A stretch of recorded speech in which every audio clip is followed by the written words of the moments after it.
Good morning. अशी असते माझी रोजची सकाळ. माझी दिनचर्या अशी असते. सकाळी मी पहिला चहा ठेवते. काळी चहा मी घेते. मला पित्ताचा त्रास असल्यामुळे मी दुधाची चहा पीत नाही. आल्याची चहा मी घेते. आणि त्याच्यानंतर मग मी भाजी चपाती वगैरे केली. प्रशिक शाळेत गेलेला. त्याच्यानंतर मी भाजी चपाती वगैरे करून पप्पांनी भाजी चपाती वगैरे खाल्ली. मी चहा घेतला आणि पप्पा मग नंतर कामावर निघून गेले.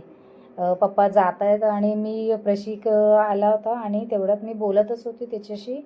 तेवढ्यात पप्पा रिटर्न आले. का तर पप्पांना बरं नाही. मग पप्पा जेवले वगैरे आणि झोपले. आणि नंतर मग मी संध्याकाळी उठल्यावर ते म्हणाले की मला मका पाहिजे. मग मका त्यांना भाजून दिला मी.